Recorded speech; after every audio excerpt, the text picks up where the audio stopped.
like this little dirty little bass line. I don't fucking care. Can we move on to a new segment, please?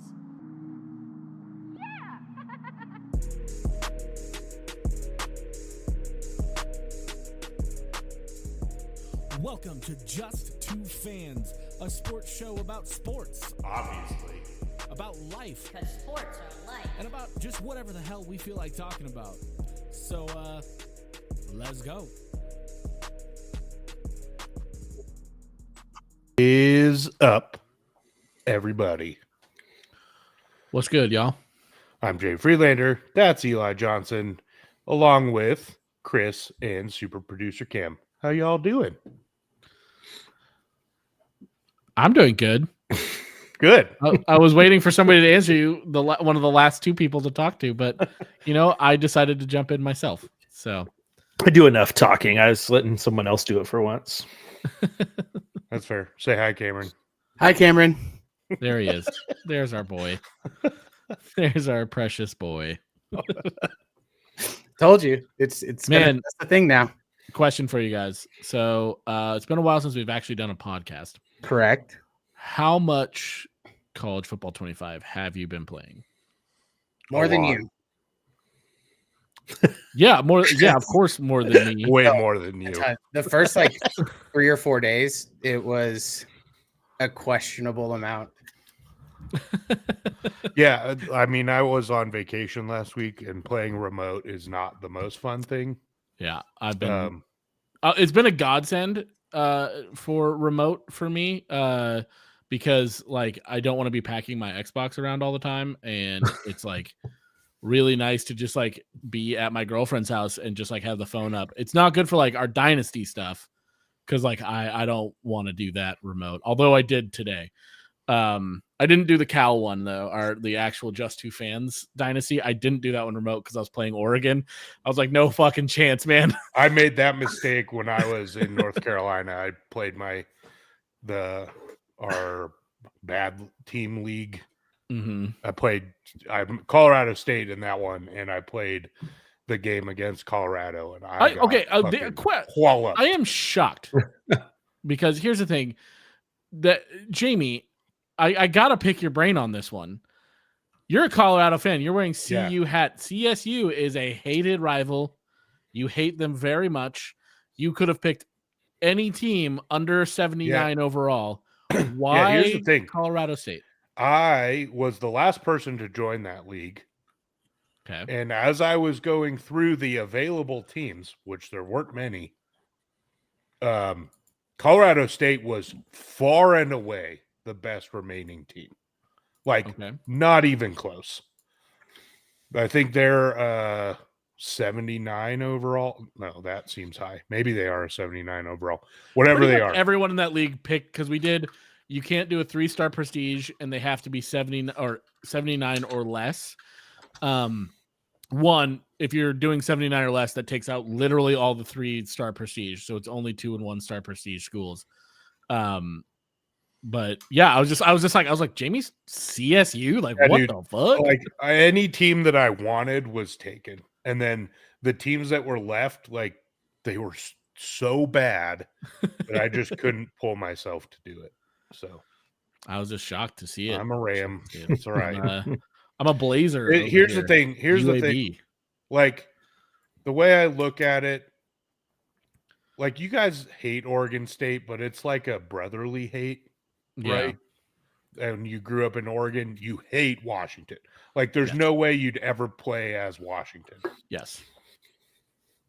I think there's a universe where you would play a dynasty as Oregon State. And it's kind of the same thing for Colorado. Especially now. Yeah. It's kind of the same thing for Colorado. Colorado State hates Colorado with a burning passion. Right? And Oregon State fans, there's zero chance that an Oregon State fan's playing as Oregon. No way. Fair. But the other way That's a good around, it's analogy. oh, that's cute. You guys just stay down in your little corner in Fort Collins and be quiet. I play with Oregon State all the time. I want the challenge of building up a dad program, Right? And I want to be in my home state. Right. And it's the equivalent to you. You say an Oregon fan would never play with Washington. It's like you would never no matter how much money someone gave you, would do a season as Nebraska. Never, ever, ever would that happen. No chance. Not a chance. So it's the same that's thing. Totally fair. That's totally fair. That's the equivalent. And I'd say it's even more so because Colorado State's in the Mountain West, right? Like it's not even like they're in the same conference. And obviously Oregon and Oregon State aren't anymore, but historically, right? Like it makes even less sense for an Oregon fan to play as Oregon State, and I still feel like they would do that. Yeah. So I have questions for you guys. How you feeling about your dynasties right now? Like what's your take on them? How you feeling about your programs? Since we're all coaches now. I feel great about 2 of my 3. My Colorado State one, that sub 500 league is fucking hard. Yeah. It's pretty brutal. Yeah, I'm enjoying that one. I just squeaked out a win against Washington State in Pullman at San Jose State. There was some stress on that. Not the sub 500. Sorry, the 2-star or below or whatever. It's brutal. That's Sub 500 was ours. That's the That's true. fan one. Yeah, we got UCF for that one, and I'm actually doing all right. Dropped one game early on. I'm killing it with Arkansas in that one. Yeah. Can I tell you my least favorite one right now? And I'm gonna spoiler alert. I'm gonna switch it up at the end of the season. I'm not enjoying playing as Tennessee. Here's the thing. It's like I was like, I like Tennessee as a program. Like I think they're a fun team. Whatever. They have a fun playbook, but I don't know. There's something about Artie kind of being at the top that I'm like, this kind of sucks. You don't, especially with recruiting, it sucks. Recruiting sucks to be there because one, Tennessee's not like Oregon. Like with my Oregon dynasty, I've 6 5-stars already. I'm getting out recruited. I was telling Jamie about this before the show. I'm getting out recruited fucking everywhere as Tennessee because I can't gain traction with anything. I'm just not really enjoying it. So I think at the end of this season in that dynasty, I'm just gonna fucking take a head coach job literally anywhere else. And just I guess I like the build. That's what I'm learning about myself is I really like to build up the program. Obviously, my Oregon dynasty is different. That's my offline dynasty. That's because that's my fandom. But playing at that level with a team that you're not necessarily a super fan of, it's just not very fun. I'm just not really having fun with it. It's my least favorite one. I'm having so much fun playing as Cal. And it's it's so I beat Oregon today. I'm 6-0. I'm ranked 15 and and I'm doing that on the back of Jade Knott. We're 6 games into the season or something like that, right? Did I say that 5-0? I'm 5. That's right. In the 6th game of the season, he eclipsed 1,000 yards rushing. Nice. I was just yard rusher in college. Yeah, I'm just Jade Knott. Awesome. So I'm having a lot of fun with that one, and I'm also having a lot of fun with my UAB one, even though it's a lot harder difficulty. I just went into Arkansas and won. I feel like if I play away at a big team again, I'm gonna lose, but that's okay. It's one of those ones where it's I don't mind because the Arkansas game, crazy, stressful. I barely won that game. And just being if I was playing a ranked team, if I wasn't playing Arkansas, which is a fine team in the SEC in the game, but if I was playing fucking Florida at Florida or I would have fucking lost by a lot. But I'm not worried about that because I'm playing as fucking UAB. Of course I'm gonna lose. Right? Yeah. Yeah, it is kind of fun to play that bad team league and be okay with losing because I'm Colorado State. I opened against Texas. I'm gonna get fucking destroyed. Oh my god, our fucking Discord chat destroyed during week 1 when we're all just struggling so hard. Chris, what's your favorite and least favorite? Oh, I don't know. I mean, I do enjoy my App State one. That's kind of fun because I'm just this little team just in the middle of the mountain, just trying to make a name for myself. And that one, the wins are nice and fulfilling. with one recruit. I saw it. Like I saw it. I think it's you. It could be a different league, but App State as a player, because somebody's playing as App State, is in a recruiting battle against me. And I'm like, I literally like, I'm like, I don't even necessarily really want the guy, but I'm like, I'm not fucking letting whoever App State's getting him. No way, dude. He's mine. Because I'm number one on his list and like the other person's 2. And I'm like, no way. Like I'm keeping this guy on my list. I don't need him, but I'm getting him. Yeah, it's so yeah, I'm enjoying that one. I'm enjoying our free for all one, except that's going to be the one that I hate the most because we opened it up to everybody, and then people joined, and now I have a user on my schedule, and I have to play Porsche eventually, and I don't know if I want to play a user. I enjoy playing the computer, and I would like to reserve my user games until the playoff. I'm kind of excited for a user game because like defense, like AI defense is so blanket coverage on wide receivers and user defense is so not. Yeah. That I'm actually excited to play users because I'm like there's gonna be open receivers. I'm actually I'm not gonna have to tight fit every fucking pass. Yeah.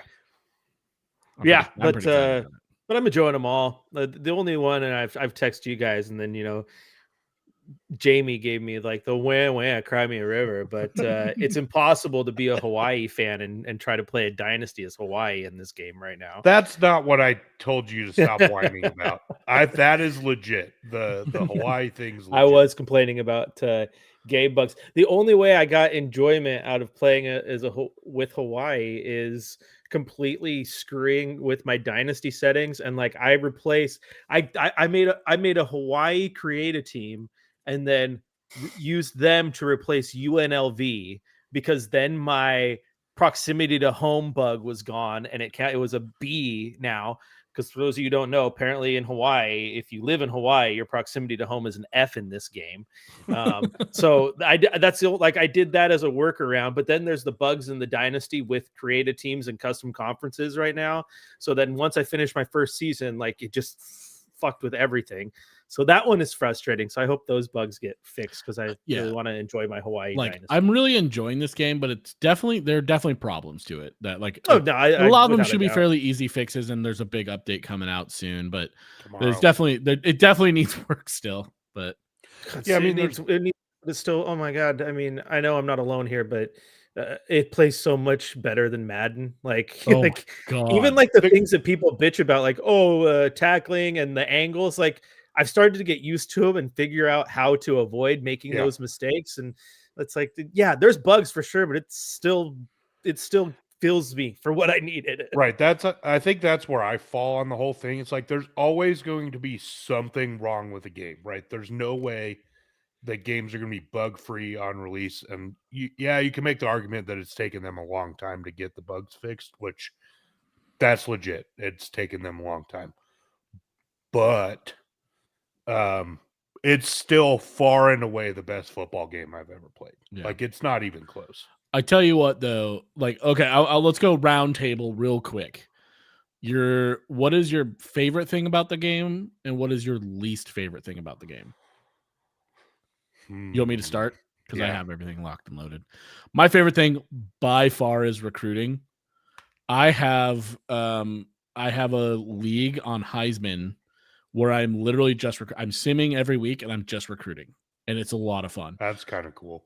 Yeah, I'm just like, I'm not even gonna play. I'm gonna act as like a scout essentially, and just fucking like, and I'm only investing in recruiting. It's a lot of fun actually. So that one's fun. I love recruiting. I love it so much. I'm addicted to it. I am fucking addicted to it. And then my least favorite thing is Road to Glory. I am so disappointed in Road to Glory. It is hollow. It is not enjoyable, really. Like, I have 2 or 3 Road to Glories right now.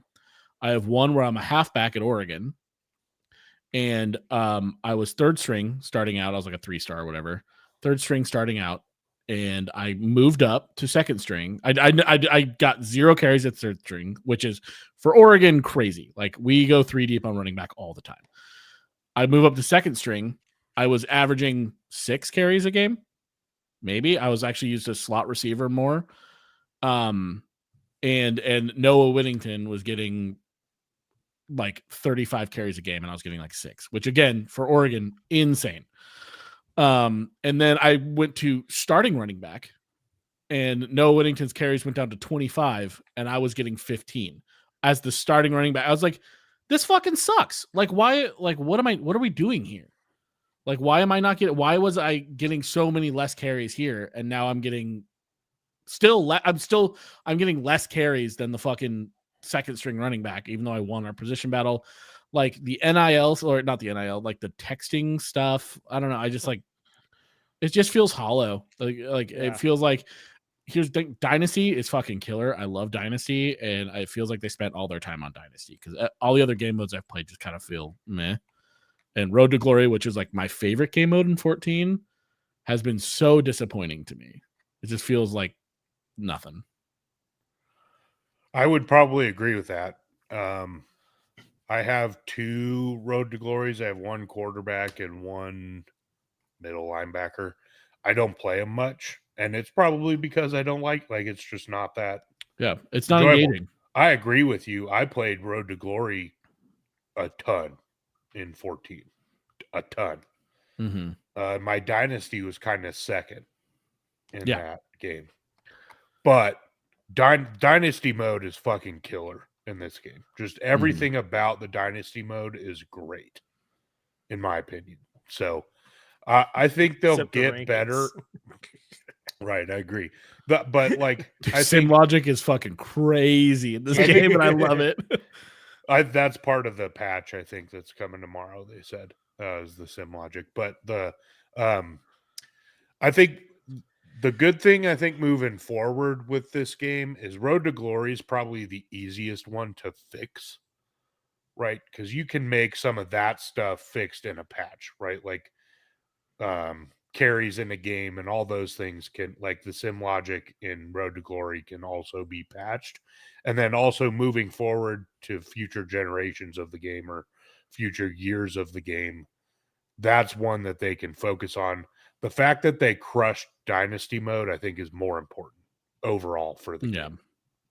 I kind of disagree with that because I think what the fixes needed for Road to Glory are actually going to be like very difficult for them because like I said, it just feels hollow to me. Like it just doesn't feel like there's substance there. But you can add really substance. You can't do it. Yeah, but really like how do you add substance to the patch? It would have to be 26, right? Like it's not going to happen for this game. No. But for launching College Football 25, I think Dynasty was more important.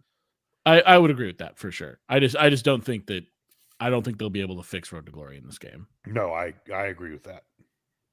Luckily, we have like 8 dynasties going. Yeah, takes up all my time. You guys have anything else, Chris? Oh yeah, what are you guys' highlights, lowlights?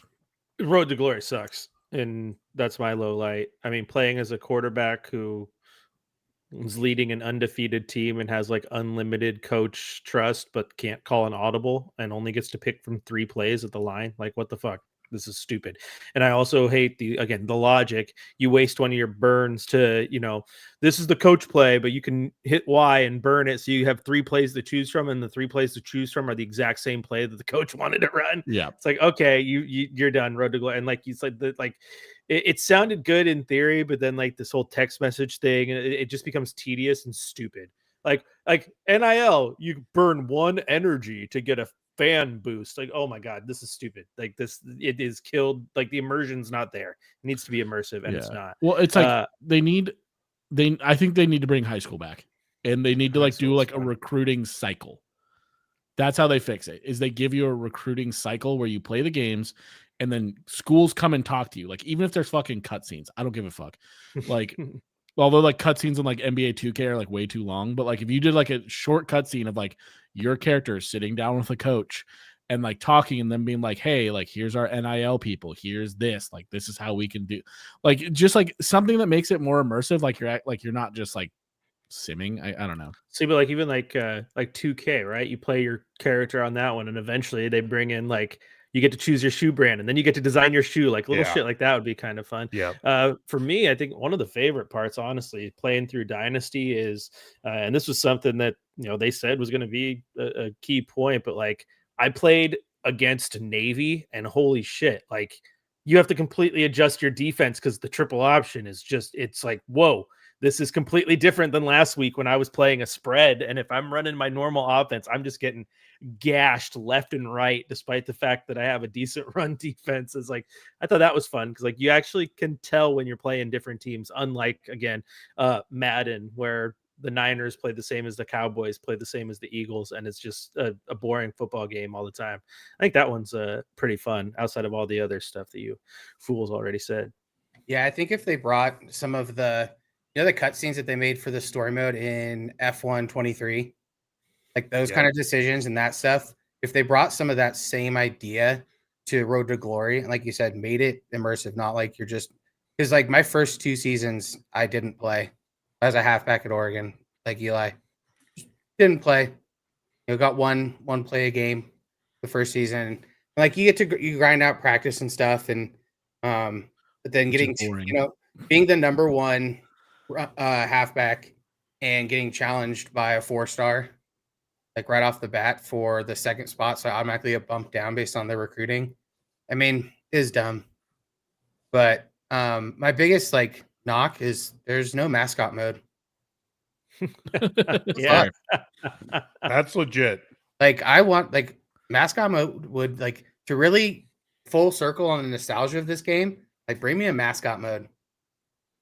They have all the mascots. Like, yeah, it should be fairly easy to do. Huh.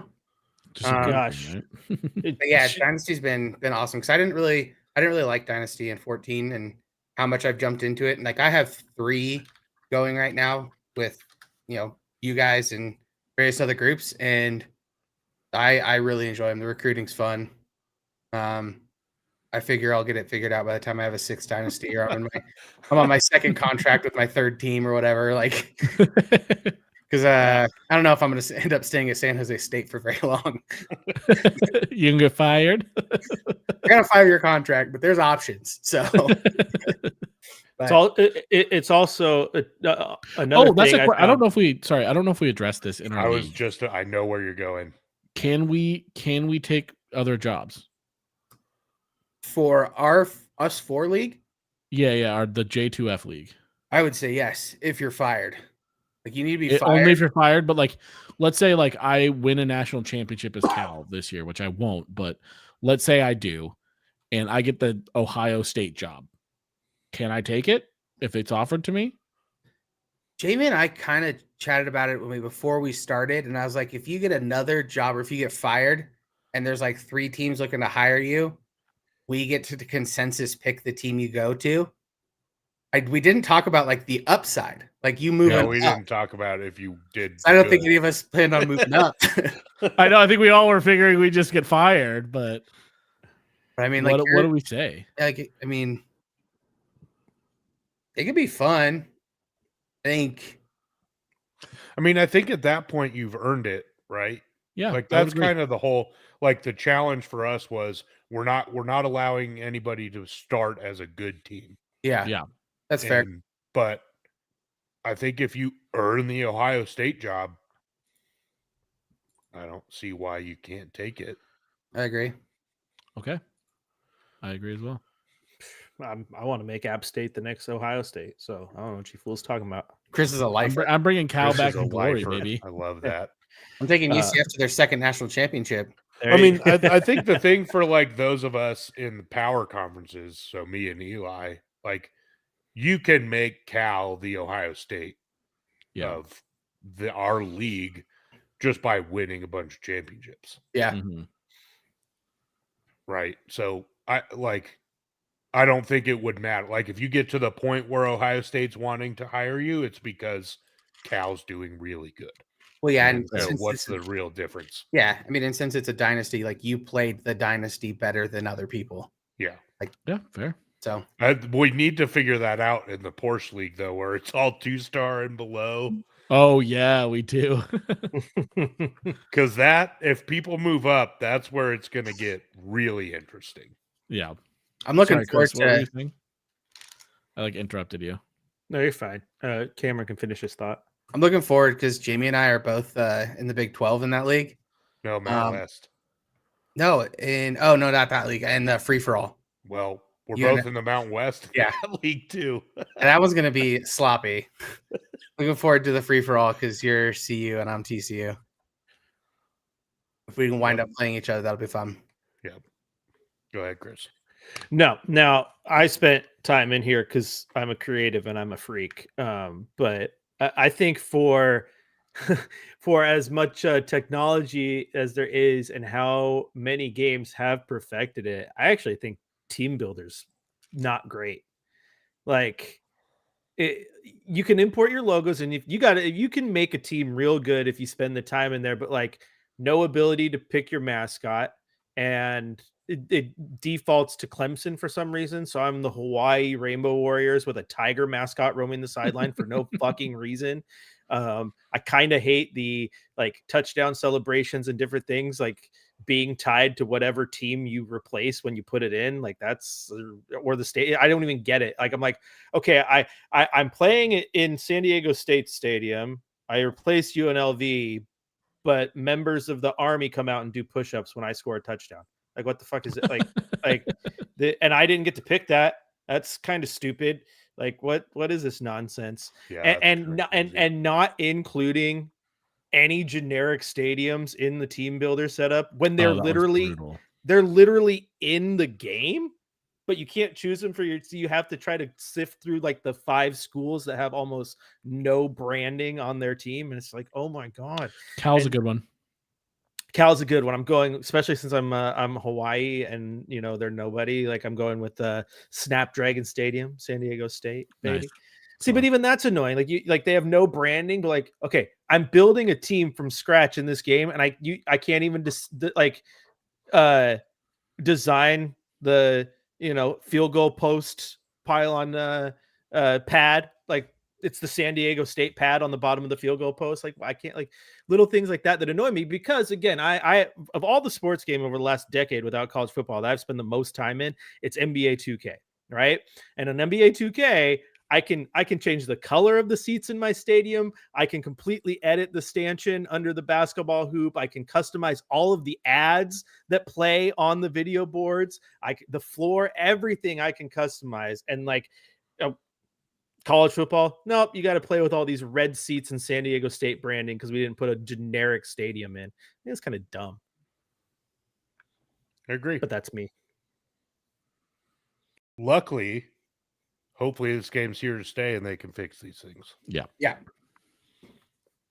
Again, I think they nailed the one thing they had to nail in this. If Dynasty was a flop, they'd be in trouble.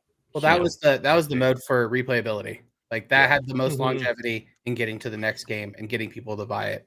I mean, so they knocked that out of the park. Yeah, they crushed it. For sure. All right. We're jumping all over the place because we're going to backtrack. Eli screwed up my whole plan. Sorry. It's all good. It's what we talked about last time. We streamed it. It's what we've all been doing for the last 2.5 weeks. So it makes sense. Let's talk a little bit about F1. We're in summer break now. Last race was the Belgian Grand Prix, which had some drama. The season's insane and I love it. Just everything about this F1 season is incredible. So for those who aren't following, George Russell won the Belgian Grand Prix for about 3.5 hours until they weighed his car, and it was 1.5 kilograms underweight.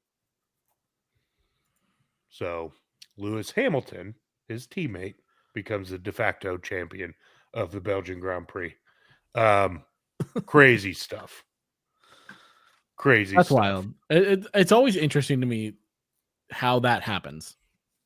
Like, Cameron, maybe you can shed some light on this as our local F1 guy. But like, how do you come in? Like, don't they have like the best engineers in the world to like calculate all this shit? Like, how do they come in underweight like that? You don't hear about it often. No, you don't hear about it often. It could be shit. It could be random things because it wasn't his weight since they weighed the car to empty after they drained fuel. And I don't know. I don't remember seeing why, as I kind of like sift through the article, why it was or what they found the reason to be. I mean, 1.5 kilograms. That's what, 2.8 pounds, something like that. Mm-hmm. You should have thrown an extra pair of shoes in there. Like, I don't know. But for everything, I mean, it's one of those rules that when it's enforced, it sucks. And they have it, and they weigh cars frequently. Like they weigh a handful of cars after every race. And you can also go to the FIA room and say, so and so could be weighed or whatever, and challenge it. But yeah, I don't know. I have no real insight on it. It's not like he was called out for it. I think I saw a couple places after the race that 1.5 kilograms over the course of the race is worth 8 seconds in speed or in difference. So, but and even then, and then he was on a longer stint on his tires, so that had less effect on his tires, and there was less wear, which meant they went longer because everyone was really concerned about how long his tires were going to go. I think he did one pit stop, and he finished on those hards that were like 25, 27 laps, something like that. So yeah, I don't know. It was strange for sure. I mean, the trophy didn't have to go far. So, as far as convenience goes, the team still gets it. But yeah, just kind of a weird way to go into summer break. Didn't Mac do something shitty too? So that's nothing new. The the explanation I'm seeing here is it's because he had the one-stop strategy, which had created a ton of tire wear on those tires and also led to more what do they call it?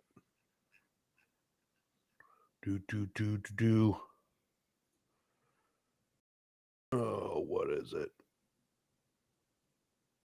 Plank wear, the underside. Oh yeah, the tires wore down so much, the plank wore down, so it's just kind of a combo of things. Yeah. But yeah, it's because he chose to switch to the one stop, and they were planning on a 2-stop. That they did, but like watching the end of that race, like I'm not a George Russell fan at all, and if you've listened to the podcast, you know that he drove his fucking ass off at the end of that race. Yes, to fend off arguably the best driver ever, which is his teammate. Yeah. Right. So Lewis probably also wasn't fighting as hard as he would have fought, say, Max, but George freaking he earned every bit of that race win besides his car being underweight. Well, and they let him race the last three or four laps, like when Hamilton got into striking distance. I think Hamilton, it looked like a few times like he didn't press an advantage on some of those corners because there's a few really good overtake corners, and that he just wasn't getting quite enough speed into like the DRS zone. So it was a race. Like it really did come down to the last corner. And then it all went away. But still, even with that, like Oscar was only just over a second behind Lewis, and he was catching up because he had much fresher tires. So it's the second half of the season is going to be really, really fun. I just love how this season's turning out is what F1 should be. Yeah, and has been in previous years. Lando's 78 points behind Max, with a couple, several races to go. So, I mean, he's not run away with it, and constructors is a little bit more in Red Bull's favor, but by no means is it locked up with how Checo's been racing. I mean, they got 10 more races for him to make up 79 points, 78 points. Yeah. That's doable. Yeah, Canada kind of screwed him. That set him back a little bit. But It's exciting. This is a good season from what we've had, and even the ones we had when Lewis was winning them all. This is a good season. So Yep. we're progressing really nicely into the 2026 new regulations.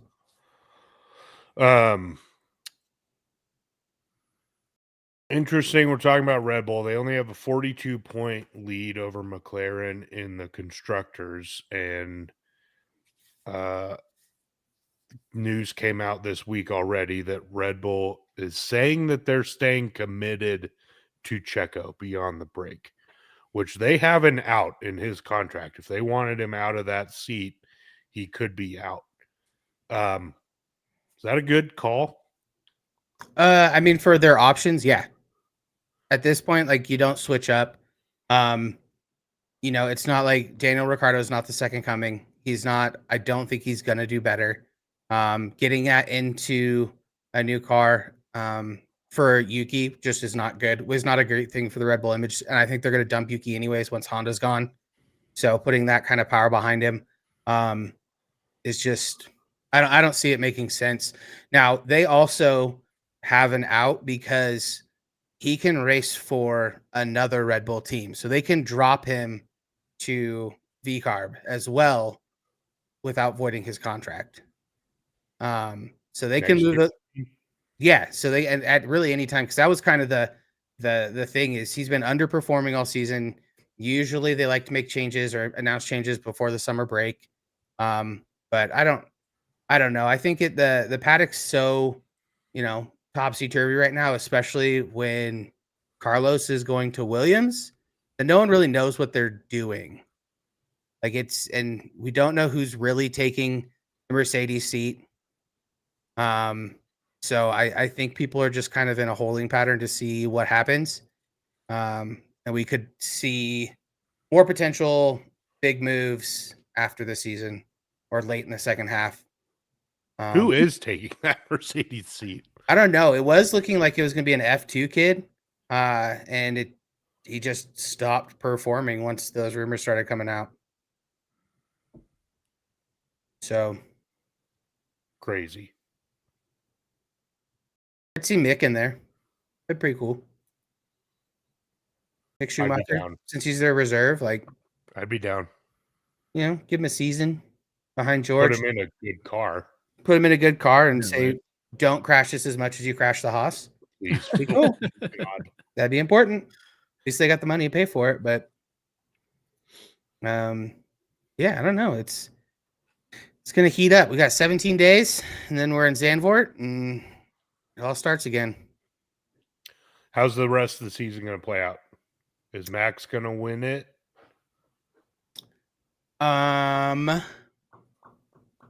Yes. He's not going to win it 4 races before the end of the season, though. Or 3 races. He's not. I think he's going to win. I don't know how many times he's going to be at the top of the podium going on the rest of the season, but he's going to figure out a way to get into those key second and third place finishes, or at least higher up in the points. Lando's been kind of racing like his hair's on fire in the past few races, and Oscar's taken advantage of those.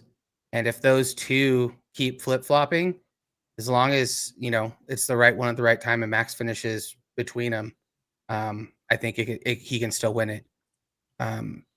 Charles is 100 points out in third place. I don't see him winning. I think it's really going to be between Lando and Max is going to win.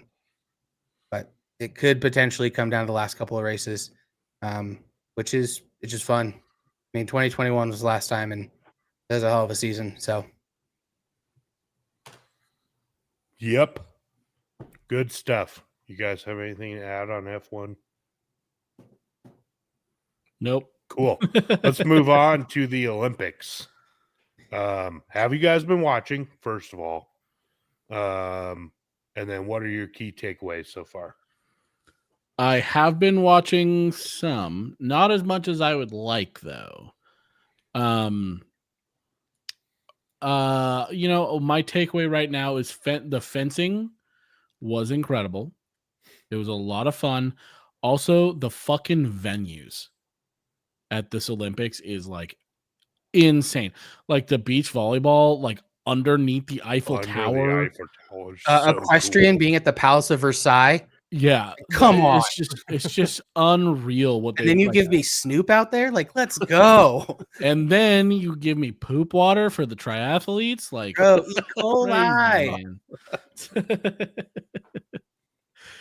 Yeah, I mean they've been fun to watch. What I have watched, I mean, like I like fully miss track and field. I watched some swimming, but like, yeah, from what I've watched, it's been great.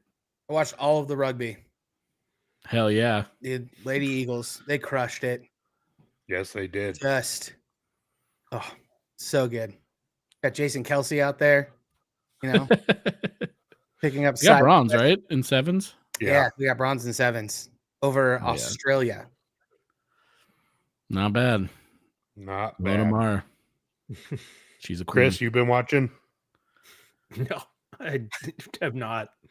Just the highlights on social media. I have no time to pay attention to 24-hour Olympic coverage. So unfortunately, and no, but I've seen all the highlights, and doesn't matter what the topic is. I just think Olympics make people very confused. Very, very confused. Like all of a sudden, people don't know how track works. Like this guy crossed. It has never in the history of the sport been the fucking foot. Like what are we doing here? Like just the Everyone's overall a fucking expert. everybody's an expert on whatever topic they're talking about with the Olympics, and it just, oh my god, it blows my mind. Shut the hell up, all of you. Yeah. I would say I've watched more of this Olympics than I've watched in recent past, mostly because last week I was on vacation and out by the pool that I basically spent my entire life at last week. We had a TV, so I was literally just watching all day. Hell yeah. So I've watched a ton, and it's been great. Like Eli, you said the venues, they're incredible. Snoop becoming somehow the mascot of the Team USA Olympics. Also, is fucking like- Flava Flav yeah, Oh, just like the cool, just bankrolling our water polo team. everything about this Olympics has been pretty fucking awesome. Like Yeah. the swimming races were insane. The US wasn't even doing that great for most of the swimming. And it's Except for still Katie Ledecky. insane. Simone Biles is a fucking robot. I don't know if you guys Unreal. watched any of the gymnastics at all, but she is fucking insane. Like she has to be in the conversation for best athletes at their sport of all time because she does shit yeah. in the gym that nobody else can do. I don't think there would be anybody who would disagree with that. Well, maybe some people who There's are a shitty, lot. but, like, There's a lot of misogynistic, racist Yeah. people out there. but like, I mean, you got to put in like obviously like Michael Phelps, Tiger Woods, like in Serena Yep. Williams, and Simone Biles, like people who changed their sport. Yep. And like, you transcend know, their like sport. and all the announcers of these sports try to shed light on like what we're actually watching. And like they're saying in the last day of competition for gymnastics, they're like, pay attention to what you're watching because it might legitimately be 20 years until we see something remotely even close to this in gymnastics. Like all the girls may get better, or all the women may get better and do the stuff that she's doing, but have somebody be that dominant, it may be 2-3 decades before we see somebody this far ahead of the competition. It's just fun to watch. Agreed. Especially when the US just dominates everything. And Yeah. Also, been watching table tennis. That's fun. so cool. And badminton. Have you watched any of the badminton? Oh that yeah. sport is wild. it's so fun because you're like when like you Americans we think of badminton and it's like the little backyard game where you're like Or in high school gym. yeah. Weird teach Yeah. sports class. Yeah. Yeah. these guys are just like oh, ah, ah. I love it because they swing so hard and that thing goes 7 miles an hour. Yeah. You know what I'm really excited for? 2028 flag football. Because the first Olympic flag football in LA, it's gonna be Jalen Hurts, Tyreek Hill, Like it's gonna be these NFL guys who are just Airing it out. like, and they're gonna be playing plumbers from Germany, and it's gonna be so fun to watch. Jamie and I were talking about that Olympics, like how easy and how fun it's going to be able to watch during the day, but also we should go to softball and all the whitewater stuff because it's in Oklahoma City and we don't have to go to LA for it. Also, like watching Olympic softball, yes, please. All day. I'm not a big fan of the team, like baseball going to back to the Olympics. I could not care any less. Olympic basketball, don't pay any attention. That's not. If I want to watch basketball, I'll watch the NBA. Right? I'm just not interested in most of the classic American team sports in the Olympics. That's not what I watch the Olympics for. But softball, because we don't have pro softball or anything like that, I'd say that's an exception. Yeah, I agree. You know, what'd be fun is if on the American flag football team it's just Victor Wembanyama. Oh, he's French. Damn it! I was gonna say just like get Wemby out there and just like no, you just throw it to the end zone. Just throw it to the end zone, man. If I'm France, I'm picking Wemby, baby. I love There you go, buddy. halfway through his last name. He's French. Shit. Son of a bitch. Chris died. He's like, wait, no. Get Giannis out there for Greece. Yeah.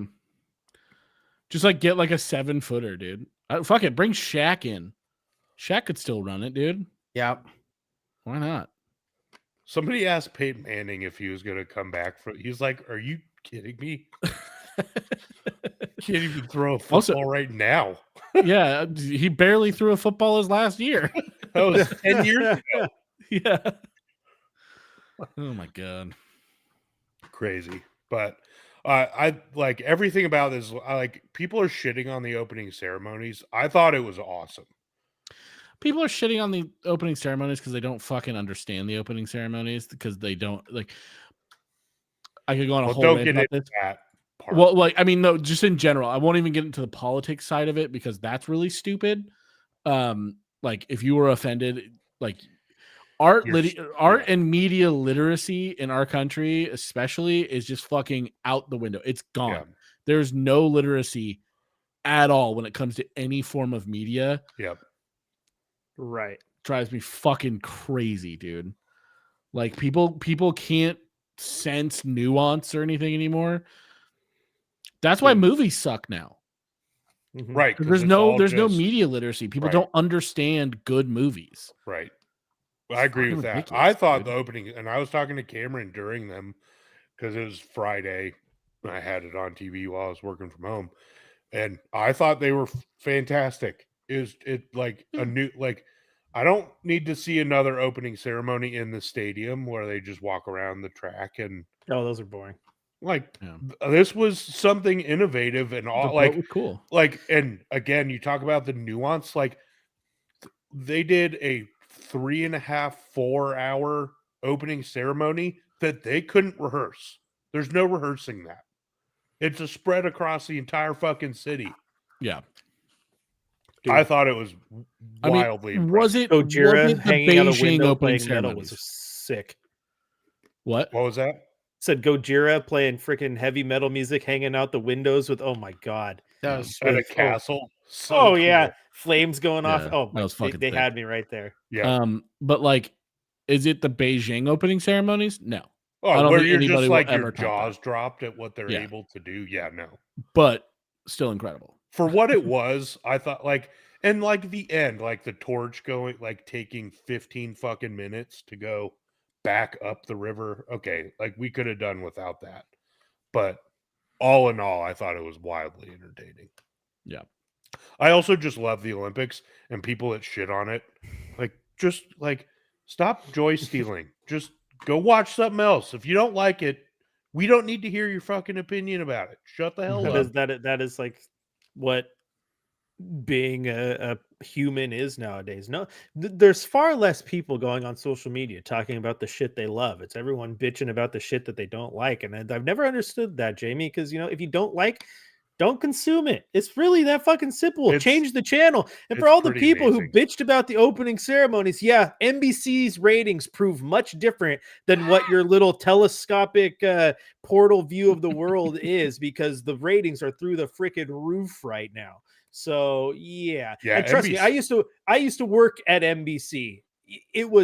There is so much, even the little regional up in Portland. It's like, yeah, you're doing Olympic coverage. If there was ever an Olympian who took a piss in the state of Oregon, we're going to write about him, because it's going to do numbers for NBC. And I mean, it is all Olympics all the time. And like I said, for all the people who bitched about the opening ceremonies, yeah, ratings prove different, my man. And I'll give NBC a lot of props. Like, I have YouTube TV. The coverage has been awesome across the board. Pretty much any event that you want to see, the coverage has been phenomenal. Yeah, I wake up and I just put on the Peacock multi-channel. Yeah. Because it's got all four of their of their feeds. Yeah, they've really done a great job. Was Torsten came in and he said Assassin's Creed dude was dope, and I have to agree, because I was waiting for him to just do a free fall off one of those things into like a cart full of hay. Yep. And I didn't get it, but I thought it could happen. Like that's how cool it was. I thought it could happen. Did we get confirmation? Was it actually Assassin's Creed that they were paying homage to with that? I don't believe so. I it would be really weird if they did, because there's been no Assassin's Creed set in France, I don't think. Mm-mm. Closest they got was Italy. Yeah, there It might was have awesome, been though. one of those offshoot ones, but I don't know. Yeah. I don't think so. I don't think they've made one in France. It was cool. And the horse like riding up the Seine, that was pretty dope. It's just cool. Like, and the Olympics are fucking cool. So if you don't like it, shut the fuck up. We don't want to hear about it. I like it. Yeah, they're out there representing your country. Unity was in France. You're right, Torsten. Unity. I knew there was one offshoot in there. Oh, well, I didn't play that one, so There you Because go. it wasn't very good. Set in 1700s France. There you go.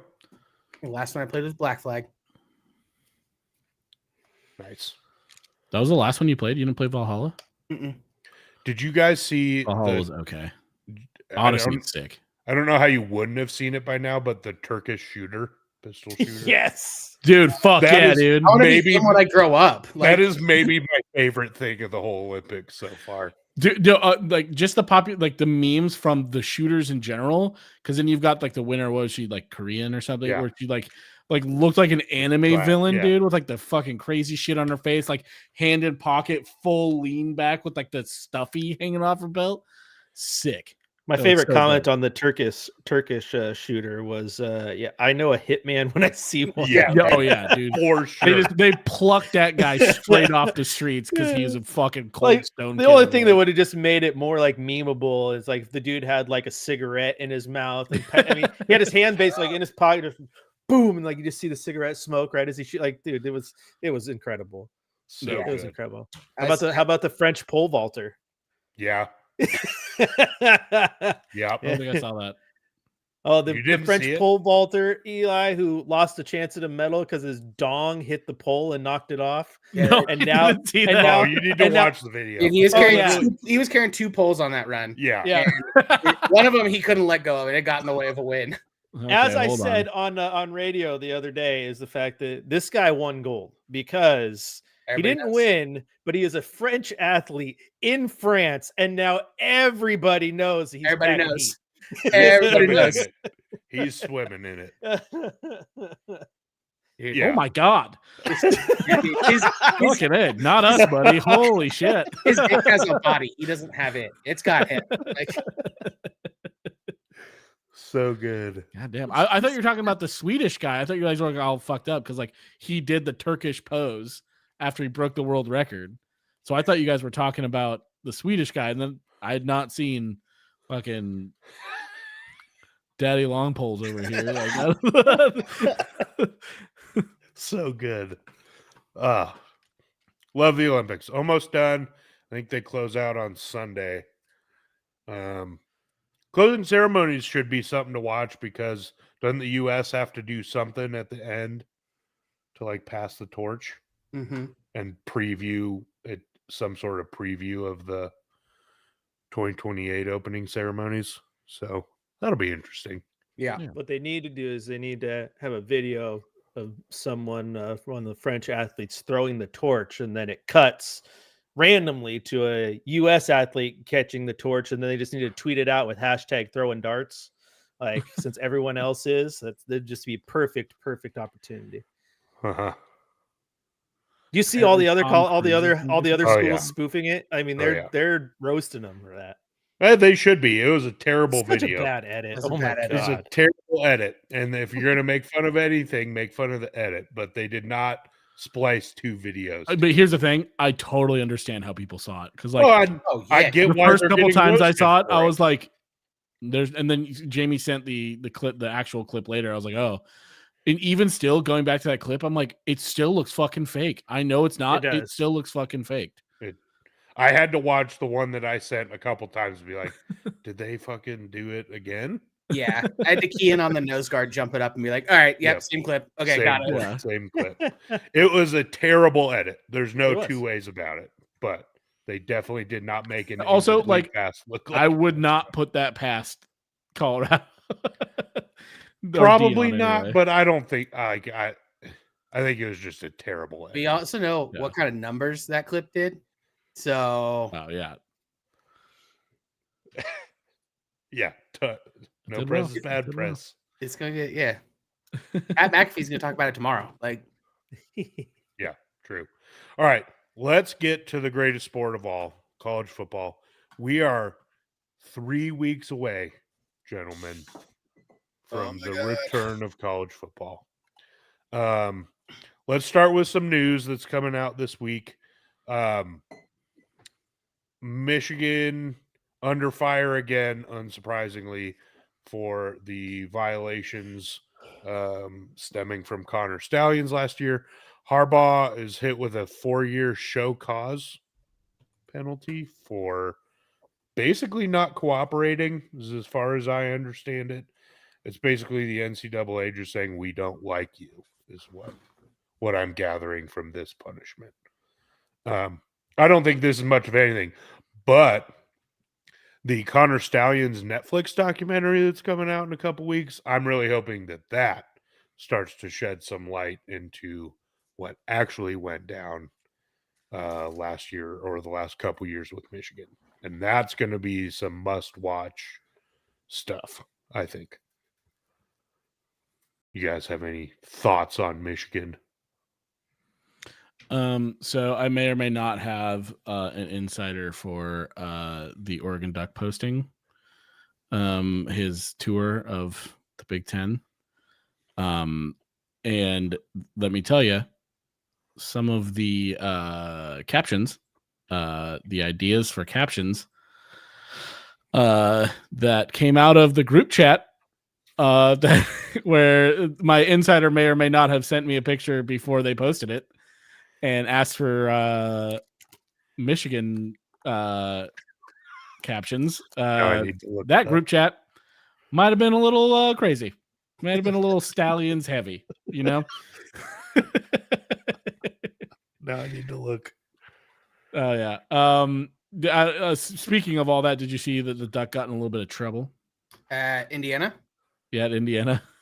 Yeah, they got real pissy. Yeah. I did not see that. What happened? No, Heps Rock. They moved it outside of the stadium, which one is so. Anyway, I'll talk about this in a second. They moved the rock outside of the stadium instead of inside the stadium where the players like touch it before they go, because Hep, the coach, wanted people to touch it because it was like a cool thing that they found in their practice field. So he wanted people to touch it. Anyways, the Ducks takes a picture on it, and he's laying on top of it, giving it a hug. Right, like you can debate whether or not he's giving it a hug, but he's literally laying on top of it, and the fucking Hoosiers came out of the woodworks. I didn't even know the football team had that many fans. Yeah, that were sitting there, like they were so mad because they thought he was just putting his duck dick on it, like yeah, like, and so it got taken down because they have to play nice. But But anyways, the Michigan caption group chat was a little crazy. It was fun. Did you guys see the duck on Pat McAfee? Yes. Yeah. Oh yeah. Where he made the throw. That football throw. He should have just ended it there. Shouldn't have gone for the basketball. Pat should have known. Pat should have known better. Also, Pat definitely needs a back and forth. He definitely did not know how to handle talking to a mascot. To be fair, I don't think I would know how to handle talking to a mascot. If somebody can't respond to you, show. I feel like you would get the nuance of like, I need to ask them mostly yes or no questions or things they can mime pretty easily. I did like when they got to the dry erase board and clearing up puddles versus the duck. Yeah. And how finite that was, and how there were still people underneath that clip on Twitter saying, no, it's puddles. Like, nah, you don't detonate him. Not puddles. You just said his name. It's the duck. Yeah. Not puddles. Never has been puddles. Not Pat was like, what'd you do to Puddles? No answer. Puddles is dead. Puddles is dead. And then I think this just comes with the territory of being somewhat popular and obviously not winning a national championship yet. But the amount of hate on the interwebs for Oregon in particular, and Colorado, but Colorado kind of deserves it sometimes. But for Oregon in particular is pretty astounding. Like, I sent you guys the video last night of it's Oregon's version of Hard Knocks, which it was fucking incredible. Mm-hmm. And even like the main Barstool account on Twitter today was saying stuff like Dan Lanning's trying to insert himself into Big Ten rivalries by making teams call them the team out west. It's like, do you guys not know that every coach in the fucking country tries to do anything they can to motivate their players? Is that some kind of secret? Like, I just don't understand how you can villainize Dan Lanning for that. It's insane. It's as if it's not like, standard practice to like motivate your team by making the other team the enemy, which they are. You're competing against them. Of course, they're your enemy in that moment. Just like of all the things to pinpoint to Oregon, that's what you're choosing to try to villainize Dan Lanning for. It's like, he's motivating his fucking team. What are we talking about? Yeah, it's pretty impressive for how irrelevant Oregon is to some people, how relevant they keep us. Like how much they keep us going and in the news and in their tweets and living in their brains rent free for how irrelevant we are. Dude, the amount of strays I see on like random random fucking threads. Like it'll be like I'll be like out in like Virginia Tech, like it's like a practice report from them, and I'm like, just like reading it on Twitter or whatever. And in the comments, somebody will be like, fucking Oregon's out there with their NIL deals or whatever. You're like, what the fuck? What is this connection, dog? Well, like, here's the thing. And I pointed this out to you guys via text today. Yeah. Of the top 10 recruiting classes for next year, Oregon has the fewest commits. So get that kills this narrative of Oregon is backing up the Brinks truck to every single recruit available, and that's why they're getting all these recruits, right? And it's just and then there was the other one too, like Oregon loses a recruit, and then all of a sudden it's a culture bash, right? Oh, Dan Lanning doesn't have the culture to keep his recruits, blah blah. Dude, because Alabama never lost a recruit. Georgia never had a recruit flip. Like that shit happens. It's recruiting. The amount of people who act like they've never seen a recruiting cycle in their entire fucking life just blows my mind. It's the amount of people that like you clearly don't do any fucking research at all. Oregon spends less NIL money per player they get than Ohio State, Georgia, Alabama, LSU, Texas. Basically the entire fucking SEC. And you're out here saying that they just back up the Brinks truck. You guys just don't. You want to cling to a story because it fits what you. Even aside from like, regardless of how much money Oregon spends on players, regardless of that, are they assuming that other teams don't do that? Right? Yeah, Like they they're are. like, Absolutely. Oregon has They are. unlimited NIL money. You know who else does? Fucking any of the other top 5 programs. You No think shit. Alabama is like, Top 10. actually, Kalen, we've got a budget. No, they fucking don't. They don't have a budget. They're just fucking, everyone's backing the Brinks truck up. We saw it with Nico Iamaleava. That fucking guy made like what, $8 million. $8 million before he's touched the fucking field. Hey, and even if Alabama Oregon's- gave us money, Eli, which they don't, but even if they did, $1 million goes a lot further in Tuscaloosa than it does in Eugene. So Well, and then I see things like back to your decommit thing. They're like, well, unlimited NIL money still can't buy them to Eugene. It's like, you guys just don't fucking know what you're talking about. Yeah. At all. well, you saw this coming from 100 miles away, man. And when Yeah. you are filling your recruiting board with 4 and 5 star recruits, you're going to have flips, especially like you're getting a lot of good receivers coming in. You're going to get receivers to flip. It's going to happen. I mean, you got Ty Thompson going to Tulane. Like he was a 5-star quarterback, I believe. Was he not? And Yeah. that shit absolutely happens. I said this a long time ago, and this is way before we ever did this podcast. It was right around maybe 2000. I want to say like 2008, 2009, when one of the someone entered the transfer portal at Oregon. And at that point, anyone leaving or decommitting was just not heard of. And I was like, this is a good thing, because when you are starting to pile up talent and players don't see a way to get on the field, they're going to want to get out. Because again, do you think that Alabama, okay, we got our 25 recruits for the cycle. We didn't lose one recruiting battle. We got everybody we wanted and nobody ever transfers. Hello, you guys got players on this Oregon team that came from Alabama because they transferred out and wanted to go somewhere else. Like it fucking happens. It's not exclusive to this little hole in the Willamette Valley. I don't know if you guys saw, but like Oregon has the highest percentage of blue chip recruits on their roster as their whole team, like as a percentage of their team. Oregon has the highest percentage of blue chip recruits. That means that there's a lot more talent to get through to get the field than most other teams in depth wise. I mean, what it reeks of, and I think Torsten said it in the chat. I can't get the chat up because my screen has to be small, but I think he said it in the chat. It just reeks of pearl clutching from the top, right? Like when Ohio State and Alabama and LSU and Clemson and all these blue collar programs start whining about this, it reeks of fear that they're just going to lose their domination, right? They're seeing the writing on the wall. Like, there's no way that Oregon can compete with Alabama in recruiting unless they're just paying everybody. It's like, maybe Oregon's been building their brand over the last 2 fucking decades, and they've worked their ass off to get to this point.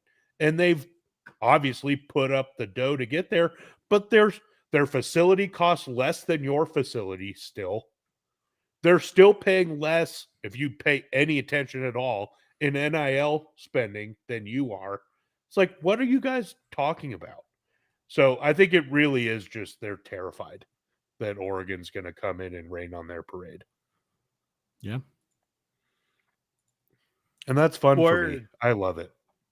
I think Can it's I point great. out, I want to know, how many times have I told you guys on this podcast and in person before that remember when Oregon State got good old Gary Anderson, right? And he said that his goal was to win the state in the recruiting battle.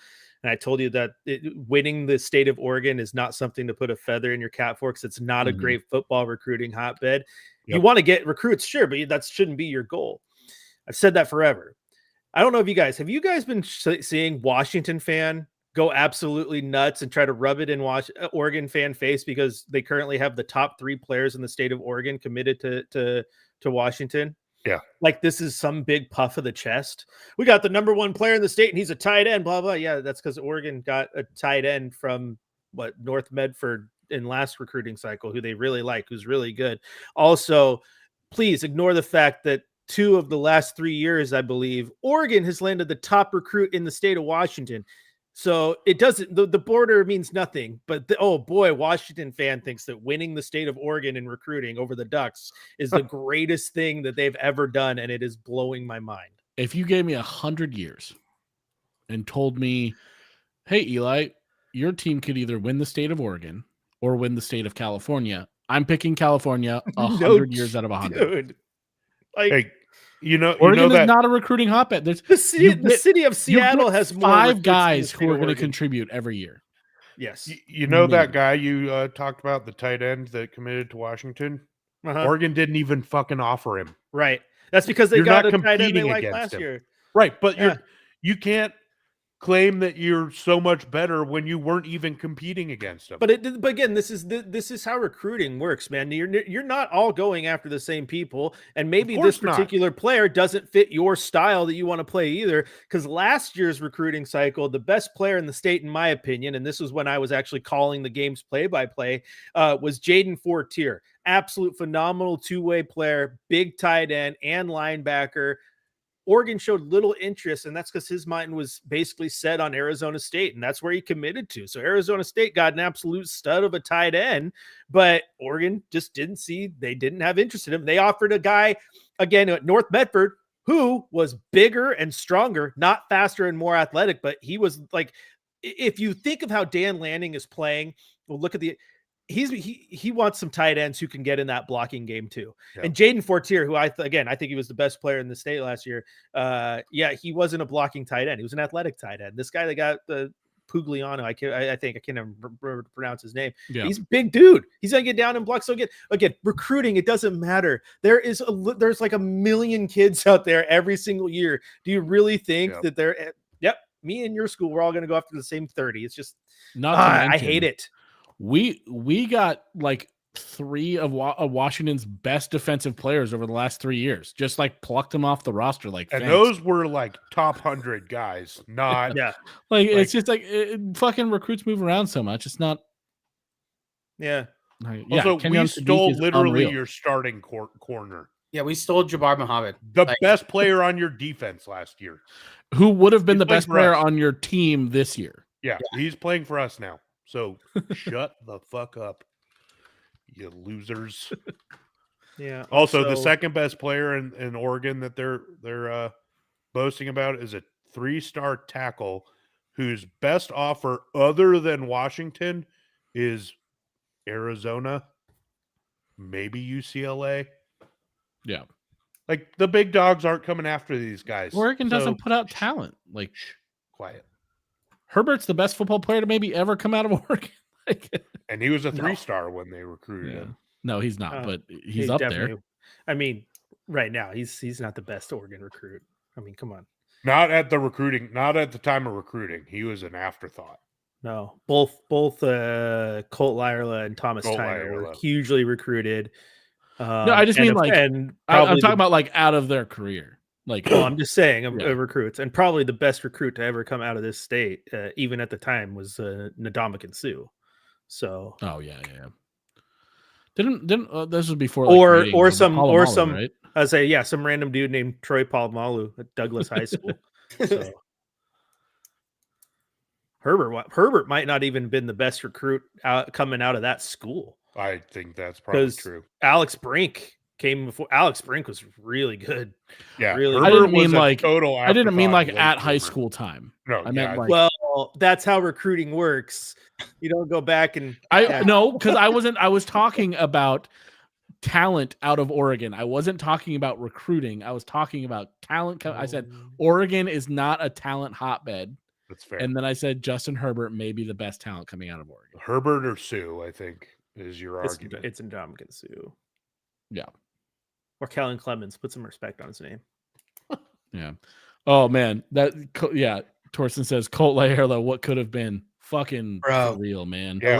Lay off, hey, kids, lay off the nose beers. All right. No booger sugar. No booger sugar. Like, he was wild, though. He was so good. He was so fucking good. So good. All right, let's get into what we're doing this week, which is an hour. We're going to go through the top 5 games coming up in the college football season. We have what we are calling an objective list that we think are the top games in the country for this season. And then we have a subjective list, which is the games that we are personally looking most forward to. There's probably some overlap, obviously.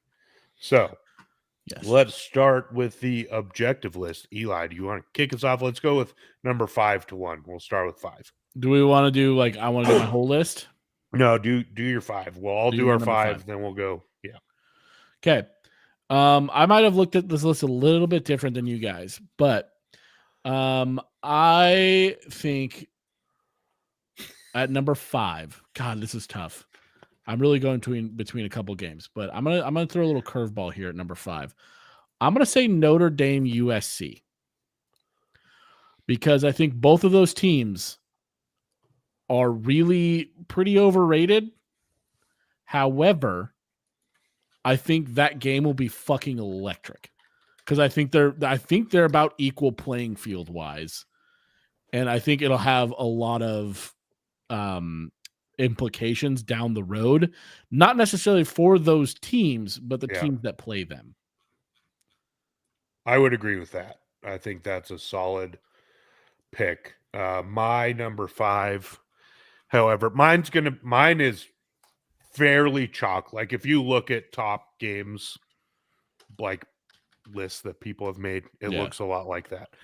This one's a little higher than a lot of people have it. And I think it's just because of the implications in that conference is Clemson at Florida State. I didn't have Clemson as my number 2 in the ACC, but I could very easily see them being up there. So I think that's the game that could decide that conference. So obviously that's a good one. Chris, what you got? Coming in at number 5 for me, my friends, I got Texas and Michigan. I think that's a good one. A monster matchup. You got two teams from last year's CFP, two teams that are going to be really good. Texas is going to have, I think, a lot of eyes on them as they make the jump over to the SEC. Michigan's going to have a lot of eyes on them as they enter the post Harbaugh era. And so I think as a guy who has no rooting interest in either one of those teams, I think that's a game a college football fan's going to want to watch. I agree. That's a solid pick. Yeah, it doesn't make my list. Because I'm like pretty low on Michigan, so I just don't know if it's gonna be like a good game. Cameron? This is why I'm a producer. So I was just like bouncing around the schedule trying to find these games, but I think one that I based on the timing and these two teams and kind of what the conference looks like. At number 5, I have Miami and I read it wrong. Miami and Florida, not Florida State. Miami and Florida. That's pretty solid. Mm-hmm. I'm just looking forward to it. Fun game. First, it's on the 31st. It'll just be a good game to watch. Right now, I mean, Miami's a favorite by 2.5 points, and it could be the beginning of the gauntlet for Florida. And so it's an opportunity for them to like try to do something early on before they get to that 6-game stretch that's going to beat the hell out of them. I think that's a solid pick because it's week 1. Yeah, like a week 1. That's my number 5. Solid. All right, Eli, who you got at number 4? Number 4, I kind of along the same lines as Cameron. Not quite along the same lines as Cameron, but I have Miami and Louisville. Oh, that one's out of left field a little bit. It is, but it isn't, right? If you pay attention to our preview, I agree. You'd see how high I am on like Louisville.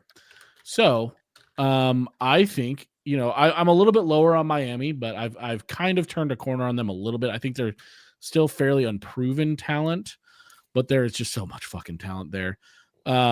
That I think this game is going to be going to have high stakes to it. It's later in the season. I guess it's like really mid-season. But like at Louisville, I think this could be like a really like I think for either of these teams, it could be a make or break game that really decides the rest of their season. And either one of those teams could go on to win the ACC. Yeah, that's fair. I'm going to switch up my number 4 and make it Chris's number 5. I think that Texas-Michigan matchup in week 2 is pretty awesome. And in terms, especially because, like Eli said, like I'm also not all that high on Michigan. Like the Big Ten clearly has a top tier, and Michigan's at the very end of that top tier.